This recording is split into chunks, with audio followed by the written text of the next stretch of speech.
Olá, meus queridos alunos do nono ano, aqui é o professor Luiz Paulo, né? Então, na nossa aula de hoje, nós vamos falar sobre um tema muito importante na história mundial, que foi o período da Guerra Fria, né? Logo ali após a Segunda Guerra Mundial, nós vamos ter aí este fenômeno que nós chamamos de Guerra Fria. Professor, por que leva esse nome, Guerra Fria? Isso aí foi praticado na neve, em países onde tinha gelo, onde era muito frio? Não, né? A gente vai falar um pouco mais sobre o porquê também deste nome aí de Guerra Fria, envolvendo aí grandes potências, né? De um lado, os Estados Unidos da América, do outro lado, a União das Repúblicas Socialistas Soviéticas, né? A gente vai falar aí sobre dois modelos, o modelo americano, que representava o modelo do capitalismo, do desenvolvimento, das grandes indústrias. Por outro lado, nós vamos falar também do modelo soviético, do modelo da União Soviética, né, o modelo russo, que falava no processo do socialismo, né? A Guerra Fria vem trazer em oposição, em lados opostos, dois grandes importantes blocos, importantes formas políticas, importantes ideologias, importantes modelos econômicos que eram totalmente diferentes, opostos uns dos outros aí, né? Então, esta Guerra Fria que ocorreu aí de 1945, né, ali no final da Segunda Guerra Mundial, que a gente pode, se por assim dizer, até 1990, então é um período longo aí, né, quase 45 anos de história envolvendo a polarização, o conflito ideológico aí destes dois países, né, de um lado os Estados Unidos, aqui representado embaixo, né, pelo Tio Sam, né, e aparece toda a parte aí do continente americano, e do outro lado ali a gente tem uma parte ali do continente, né, africano e mais o continente asiático, boa parte do continente europeu, sobre a influência aí das repúblicas, né, da URSS, né, da União das Repúblicas Socialistas Soviéticas, né? Então, de um lado você tem Estados Unidos, a democracia, o modelo capitalista, e de outro você tem a União Soviética, né, com o comunismo e com o aspecto do socialismo, né? Que vai discutir muito sobre essa ideia de socialismo, qual é a diferença de socialismo e comunismo, se são as mesmas coisas ou se não. Então, o socialismo ali como um modelo possível, ideológico, político, econômico, o comunismo ali é a forma de governo, né? Então, ali, durante a Segunda Guerra Mundial, havia um bom relacionamento, tanto pela aliança, né, dos russos, dos soviéticos, com relação também aos americanos. Em 1939 foi feito ali um pacto germano-soviético, né, envolvendo Stalin, que representava, né, a União das Repúblicas Socialistas Soviéticas, né, os russos, e também a Alemanha de Hitler. Em 41 o Hitler vai violar esse pacto, né? Foi os estrategistas de guerra dizem aí que foi o maior erro que Hitler cometeu, porque ele havia assinado um pacto de não agressão, esse pacto germano-soviético entre a Alemanha e os russos. Ele vai violar em 1941, quando ele decide aí invadir a União Soviética. Foi uma péssima jogada, né, no tabuleiro estratégico que o Hitler cometeu. Isso acabou desencadeando aí a entrada, né, dos russos, né, dos soviéticos na Segunda Guerra Mundial, e o desequilíbrio aí das forças alemãs. Os soviéticos e americanos lutaram aí pelo mesmo lado durante a Segunda Guerra Mundial. Vale aqui reforçar, então, pelas forças aliadas, nós vamos ter os soviéticos, os russos, né, a Inglaterra, Estados Unidos e França. Lembrando que o Brasil também participou aí da Segunda Guerra Mundial. Pelo lado das forças do eixo, né, nós vamos ter aí a Alemanha, a Itália e também o Japão, né? Claro que aí nós vamos ver que as forças do eixo vão perder para as forças aliadas, né? Então eles tinham um bom relacionamento durante a Segunda Guerra Mundial.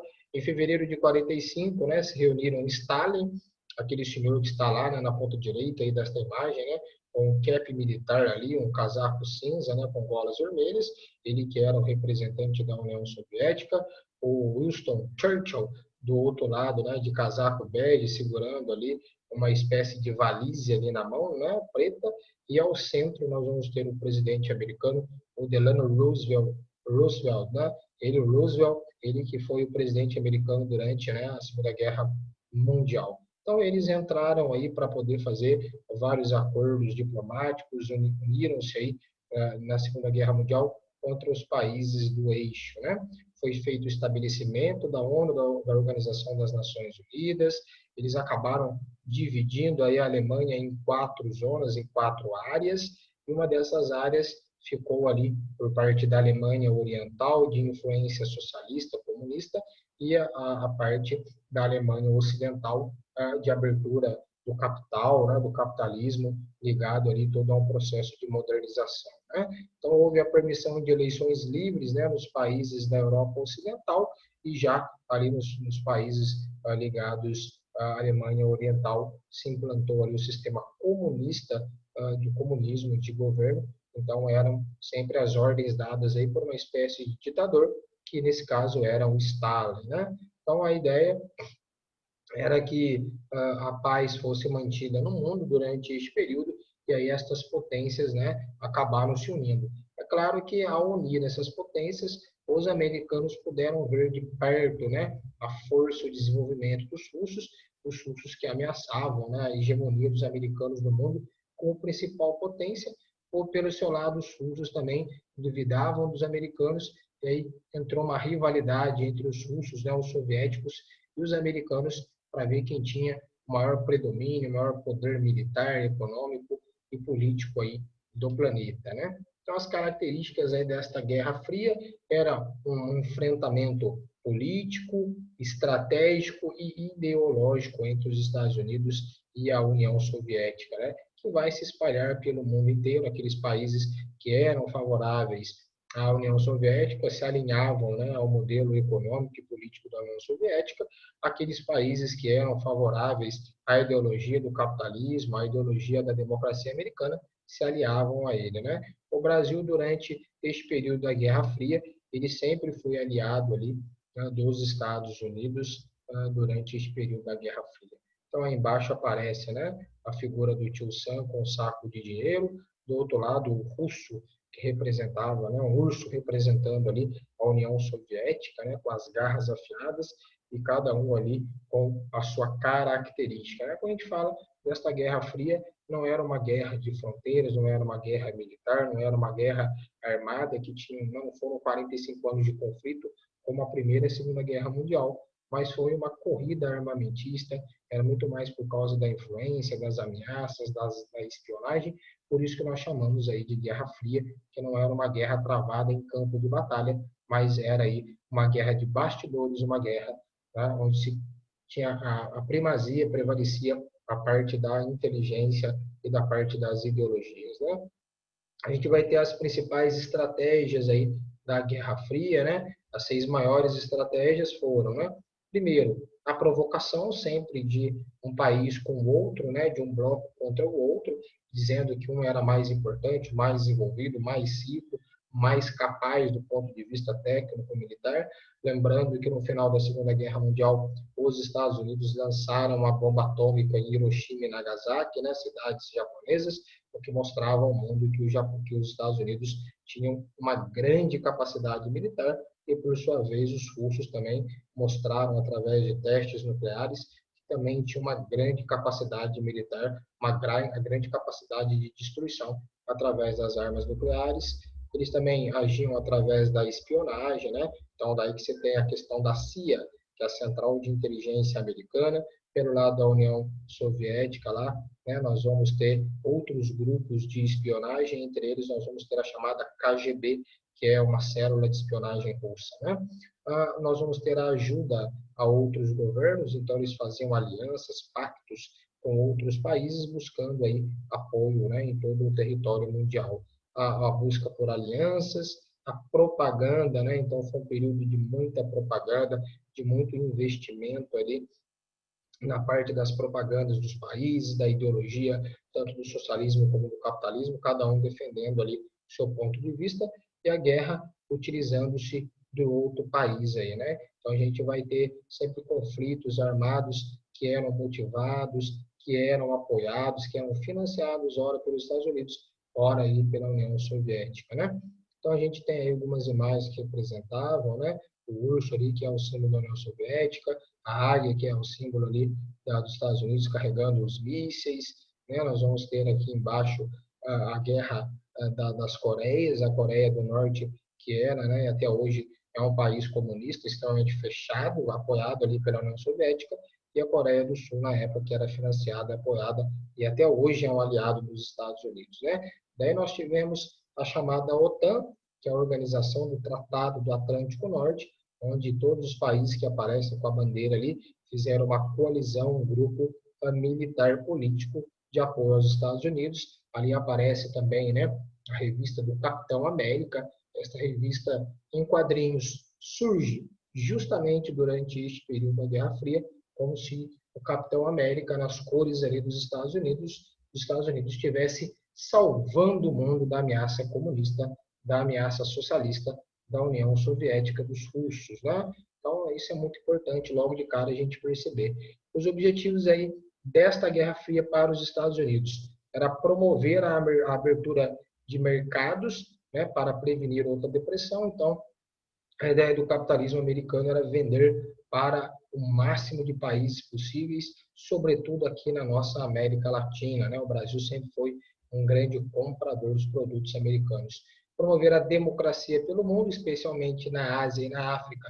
Não porque os Estados Unidos querem ser bonzinhos, mas eles querem manter a influência tanto no continente asiático quanto na África, porque são grandes mercados consumidores e porque também tem muita riqueza, né? E quando eu falo de riqueza, eu estou falando também, neste caso, do petróleo, petróleo que era e ainda continua sendo muito importante no mundo, pela ser uma fonte de energia aí que não tem igual, né? E deter a expansão do comunismo, ou seja, os americanos queriam impedir que o comunismo, o socialismo se expandisse, por todo o mundo e que a União Soviética tivesse o mínimo possível de influência ao longo do mundo, né? Os objetivos da guerra, né, para a URS, né, aí para a União das Repúblicas Socialistas Soviéticas, era criar uma maior segurança para si, uma segurança política, uma segurança econômica. Por isso que a gente fala que eles fizeram a chamada cortina de ferro.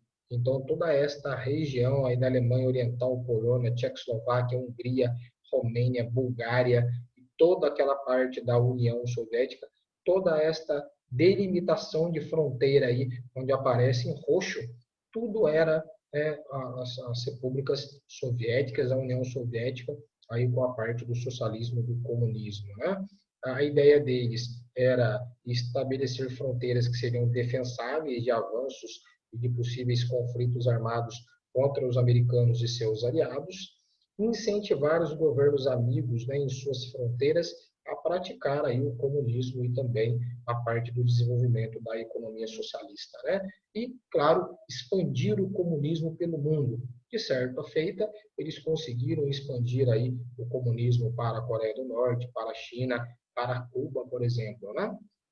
E aí nós vamos ter a chamada doutrina Truman, né? Então nós temos aí o Henry Truman, foi o 33º presidente dos Estados Unidos de 1945 até 1953, né? Então ele tinha uma política de apoio ali, né, dos Estados Unidos aos países que estivessem sob ameaça de dominação soviética. Isso foi feito em 1947, ou seja, um apoio para esses países que não queriam ter ali a influência soviética, mas acabavam pelas proximidades tendo esta influência, né? Então, era uma cooperação, uma ajuda, uma proteção que os Estados Unidos estavam oferecendo a estes países, desde que eles ficassem ao lado, claro, da economia capitalista americana. A Grécia foi o primeiro país que recebeu grandes quantidades de armas e de suprimentos em 1949 e acabou derrotando os comunistas. Então, o que é isso? Haviam partidos comunistas espalhados pelo mundo inteiro. Então, no caso da Grécia, a Grécia ela queria combater aí esta influência comunista, socialista na Grécia, e ela contou com apoio de suprimentos, né, apoio de militares, aí, de suprimentos militares, bélicos, de armamento, por parte dos Estados Unidos, para conter a ameaça soviética na Grécia, né? Então, a gente chama isso de doutrina Truman, ou seja, os americanos estavam tentando apoiar aqueles que não queriam a presença do comunismo nos seus países. E aí nós vamos ter também o chamado Plano Marshall, né? Aí o secretário de Estado dos Estados Unidos, o George Marshall, em 1947, né? Então, ali durante aí do governo Truman, a secretária de Estado, né, do general Marshall, anunciou o chamado Plano Marshall, que foi um plano de enorme ajuda econômica à Europa para que eles pudessem se reerguer após ali a Segunda Guerra Mundial, para que eles pudessem melhorar a economia, reconstruir o país que estava em ruínas, né? Então, o que os Estados Unidos ganharia aí oferecendo este apoio com o Plano Marshall? Primeiro que ajudar a Europa a recuperar a sua economia garantiria aos Estados Unidos ter mercado consumidor para vender aí, para exportar os seus produtos, beneficiando aí, portanto, toda a economia, toda a indústria americana. Uma Europa próspera estaria melhor preparada para resistir ali à expansão do comunismo e do socialismo, né? Então, o principal motivo era dizer à Europa, embora vocês estejam próximos aí à União Soviética, nós americanos estamos aqui e podemos colaborar com vocês sem que vocês precisem de alguma forma depender aí do governo soviético, né? Então foi uma boa sacada aí o Plano Marshall, né, dos Estados Unidos. Então a ideia aí do Plano Marshall era realmente gerar uma certa influência, mesmo à distância aí nos países da Europa, né? Por sua vez, nós vamos ter lá do ponto de vista, né, da União Soviética o chamado Cominform e o Comecon, né? Foram reações da União Soviética ao chamado Plano Marshall, né? Então nós vamos ter aí, né, Cominform, que era uma organização de origem soviética, foi fundada em 1947 para poder congregar aí todos os partidos comunistas aí europeus, né? Então a ideia era a imposição do chamado Partido Único, né? Os governos só de comunistas, né? Chamados aí de democracia popular. Então a ideia do Cominform era organizar ali toda a ideologia socialista ali na região da Europa para confrontar ali o chamado Plano Marshall, né?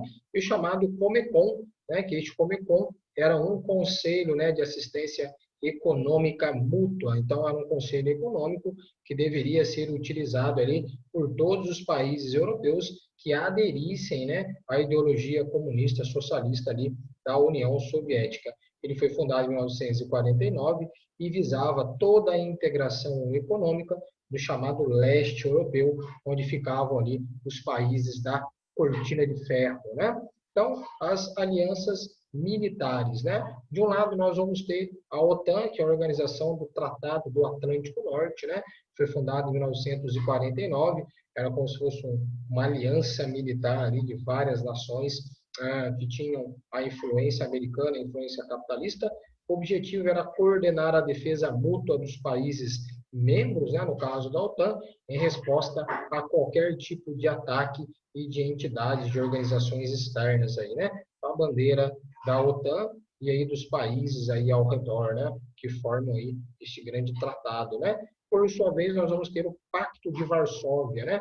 Teve a fundação em 1955, era uma aliança militar em resposta à criação da OTAN.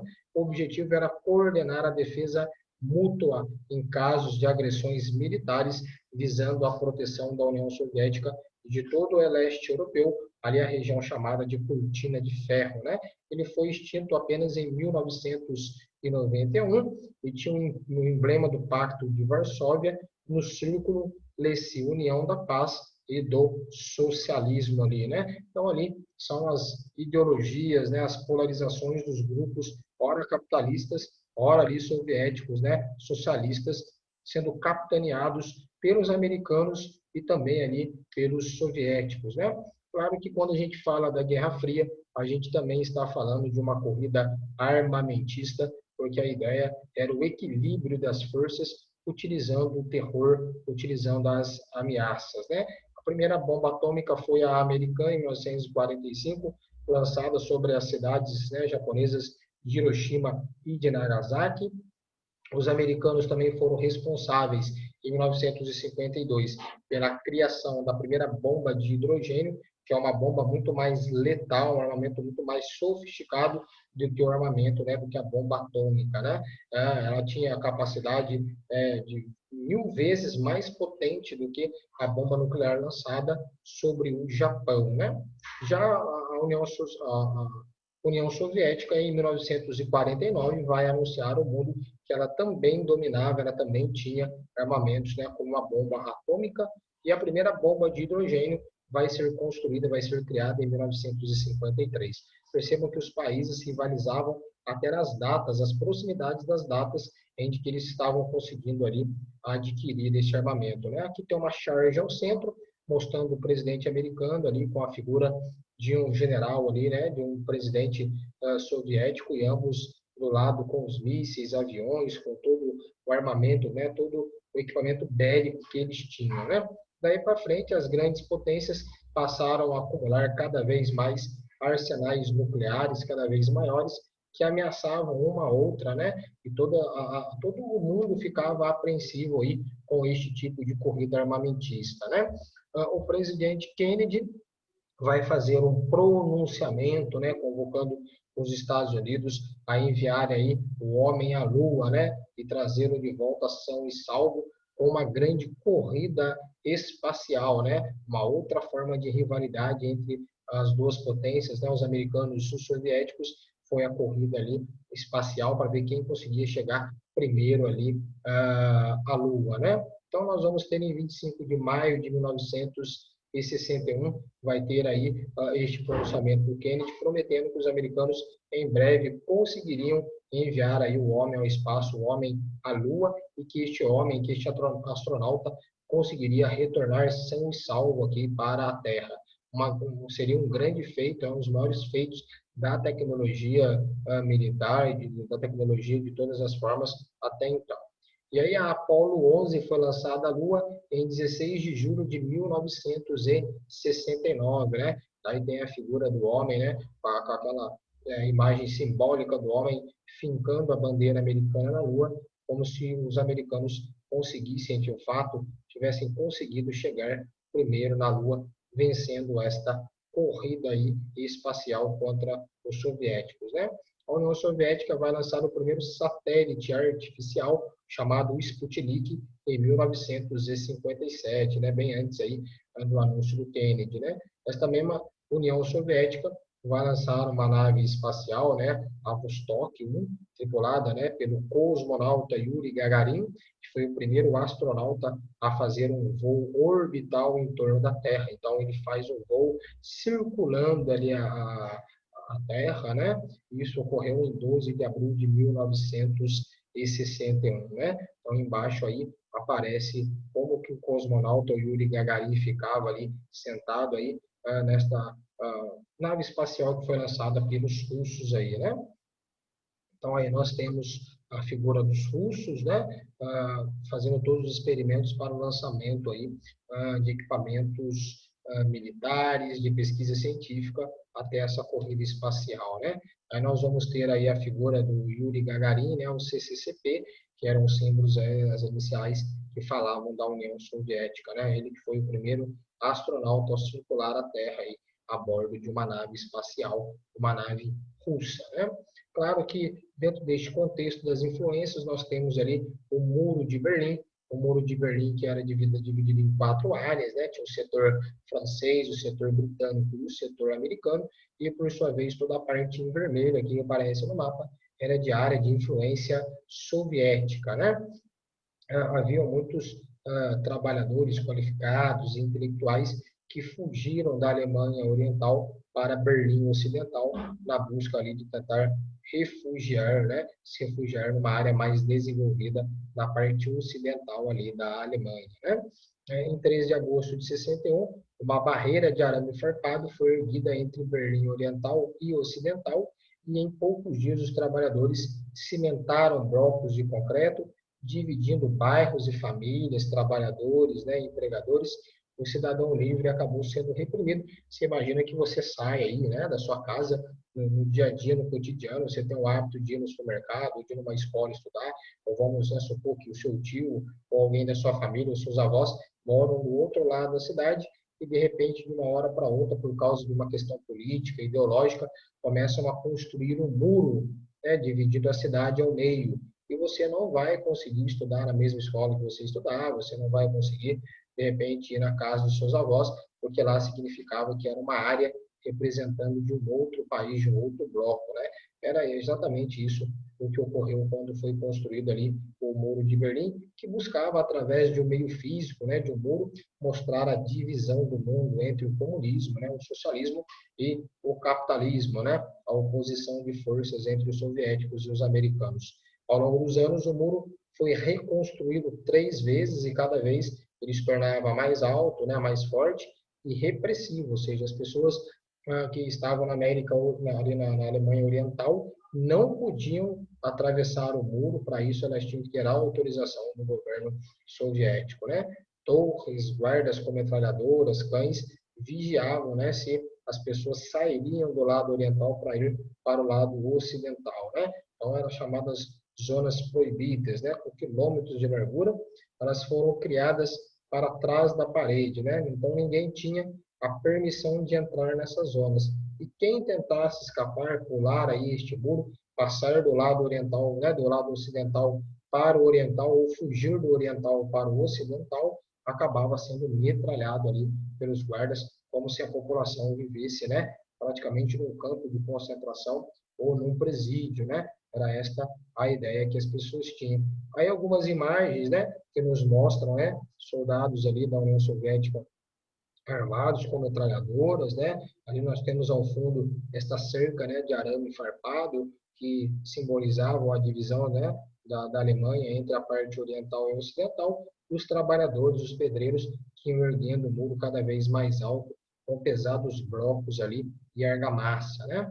E aí a gente vai ter uma outra imagem, né, que fica muito claro para nós essa divisão aí, tá, da Alemanha Oriental para a Alemanha Ocidental. Aí o muro de Berlim, né, a altura do muro, ele que mesmo apesar de alto e espesso, né, ele também acabava tendo ali um pouco de arame enfarpado para inibir ainda mais que, né, as pessoas passassem de um lado para o outro.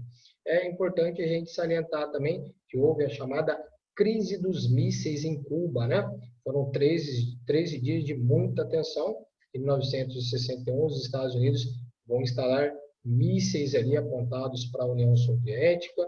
Em 15 de outubro de 62, fotos revelavam que a União Soviética havia instalado mísseis também em Cuba, e aí ficou, né, toda esta polarização. O fato é que Cuba ficava muito próximo ali da Flórida, próximo ali dos Estados Unidos, e claro que os cubanos, que nessa época eram partidários ali do comunismo, eram aliados da União Soviética, permitiram que os soviéticos instalassem ali, né, mísseis voltados para os Estados Unidos, o que era um grande risco para a população americana, era uma ofensa, né, uma medida que preocupava o governo americano, né? Então, em 27 de outubro de 1962, o avião espião dos Estados Unidos é abatido ali sobre Cuba. Em 28 de outubro de 62, a União Soviética decide retirar os mísseis ali, na confiança de que os Estados Unidos também não iriam invadir Cuba, né? Foi feito um acordo encerrando esta crise dos mísseis, porque os americanos diziam que se caso a União Soviética não retirasse os mísseis de Cuba, o governo americano invadiria a ilha de Cuba, né, e atacaria todos os cubanos, inclusive destruiria o arsenal de mísseis russos que estariam ali em Cuba, né? Para que isso não acontecesse, acabou que entraram um acordo tanto a União Soviética como os Estados Unidos, medidas protetivas aí, para que de fato uma guerra que era fria não se tornasse uma guerra ali entre as duas potências e arrastasse as potências aliadas ali do mundo todo, né? Com certeza as pessoas tinham que, se uma guerra acontecesse entre essas potências envolvendo os outros países aliados, seria uma terceira guerra mundial e de fato, né, o mundo poderia chegar ao seu fim devido a capacidade bélica, né, os armamentos nucleares, né? Por conta disso, os Estados Unidos acabaram aplicando embargos contra Cuba, impedindo que os produtos cubanos fossem vendidos em todo o território americano e impedindo também aí que outros países comercializassem aí com Havana, com Cuba, né? Que tinha a figura ali da Revolução Cubana, né? De Fidel Castro, né? O Ernesto Che Guevara de La Serna, né? Então a gente tem aí esta polarização, estes 13 dias que abalaram o mundo com a crise dos mísseis em Cuba, foi um capítulo muito importante aí, foi quase um período em que a guerra esteve na iminência de acontecer entre as ofensas que eram trocadas entre os americanos e todos os soviéticos também, né? Então aí nós temos a revista Veja aqui no Brasil, né? Cobriu esta reportagem, aqui nós vamos ter a figura do presidente Kennedy, né? A crise dos mísseis, o dia em que chegamos perto do fim. Então ali do lado você tem o Fidel Castro, né? À esquerda, né? De barba, ao centro nós vamos ter a figura do Kennedy e ali do lado direito nós vamos ter o representante, né? Russo, né? Período em que a crise dos mísseis quase desencadearam um conflito entre essas duas potências. O governo, né, o jornal O Estado de São Paulo vai cobrir também com a seguinte manchete, né? Khrushchev retira os foguetes de Cuba, né? Então aqui o Khrushchev representado do lado direito aqui, né, aqui da nossa revista Veja. Então perceba que de fato a imprensa brasileira cobria, né? Então a troca de mensagens entre Kennedy e Khrushchev recolheu a grave crise internacional. Então, foi resolvida esta crise através da diplomacia, mas, de fato, claro que o mundo inteiro ficou apreensivo aí com esta crise dos mísseis envolvendo Cuba, Estados Unidos e a União Soviética, né? Houve um lento processo, por assim dizer, nesta morte da Guerra Fria, né? Em 69, ali, os Estados Unidos iniciaram negociações com a União Soviética para o SALT, né? Que é o nome comum para o Tratado para a Limitação das Armas Estratégicas, né? As armas militares, as armas nucleares, né? Armas de destruição em massa, né? Sobretudo, aqui poderia, né? As bombas de hidrogênio que nós já vimos. Em 72 e 79, né? Tivemos o SALT II, que é a segunda rodada de negociações, né? Desde lá do primeiro tratado firmado, para fazer ali um acordo para a não fabricação de novas armas nucleares, né? Porque, de fato, isso corre o risco de que, em qualquer momento, um disparo de uma arma nuclear dessa pudesse levar à morte de toda a população e por risco o planeta, né? Então, este lento processo, né, de 1949 a 1990, nós vamos ter a reunificação em 1990 da Alemanha, né, deixando de ser Alemanha Oriental e Alemanha Ocidental. Em 1990 passa a ser apenas a Alemanha. Em 1989 nós vamos ter ali a queda do Muro de Berlim, que mostra, né, o fracasso de fato da política, da ideologia soviética. Então o comunismo e o socialismo tiveram aí a sua derrota decretada e o capitalismo americano acaba sagrando-se, assim por dizer, vitorioso neste processo, né? No começo da década de 90, né, o presidente da União Soviética, né, o Mikhail Gorbachev, ele começou a implementar ali uma política chamada de Glasnost, né? São as reformas políticas priorizando ali a liberdade, né? A maior flexibilização da política russa, né? E a chamada perestroika, né? Que é a reestruturação econômica para dar um novo ânimo, ativar novamente a economia russa que estava cambaleando aí, né, em comparação à disputa com a economia capitalista ali com os dólares americanos, né? Então aí aparece, né, a União Soviética, os americanos sentando, né, apertando a mão, ali na chamada Glasnost, né, que são as reformas que foram feitas, acordos assinados de forma bilateral, envolvendo Estados Unidos e União Soviética e também ali a Inglaterra, né? Dentro desse contexto, nós vamos ter o processo do fim da Guerra Fria, e aí nós vamos ter a dissolução da chamada Cortina de Ferro do leste europeu, a chamada União, né, a União das Repúblicas Socialistas Soviéticas, vão deixar aí de existir e vão tornar aí, novos países vão se tornar ali independentes, né? Então, os países comunistas, comunistas, muitos passam a desenvolver uma economia capitalista e muitos países vão criar aí o seu processo de independência, né? Então, aí algumas charts para nós vermos, né? O presidente americano aí e a figura do Stalin, né? O Truman e o Stalin ali, nesta figura deles correndo através da bola, a bola representando o globo mundial, né? A todos os países envolvidos do mundo, né? Aí, uma figura interessante aí, o Khrushchev, o JF Kennedy, né? Os dois ali tirando uma queda de braço com os dedos nos botões ali. Quem perder, né, aperta, e aí uma guerra nuclear seria desencadeada, né, sentados ali em bombas com Hzinho, que significa a bomba de hidrogênio, né, que é a capacidade de 1000 vezes de destruição maior do que uma bomba atômica, né? Então ali nós temos ali as bombas nucleares, atômicas, os arsenais, e uma charge interessante que aparece os militares soltando arco e flecha, né, soltando flechada um no outro, porque se eles apertassem os botões, realmente, se as armas nucleares fossem ali permitidas, aí sim seria o fim de todos, né? Aí estava escrito, não usar porque o inimigo pode retalhar. E se o inimigo, se um lado jogasse a bomba nuclear no outro, de fato, os efeitos seriam catastróficos, né, para o mundo que nós conhecemos hoje, né? Aí, de novo, né, a águia americana e o urso russo, né, representando aí estes dois países aí que viviam no conflito da Guerra Fria. Então, eu espero que de fato você tenha gostado, que você tenha aprendido. Se você gostou, dá um like aí, clica no joinha. Se você não é inscrito no canal ainda, aproveite para se inscrever, toque no sininho, que todas as vezes que nós postarmos novas aulas, você vai ser avisado automaticamente e vai poder aí dar continuidade das nossas aulas. Bom, espero que vocês tenham gostado desta Guerra Fria. Esta aula é super importante e até a próxima aula. Muito obrigado aí pela atenção. Um grande abraço a todos.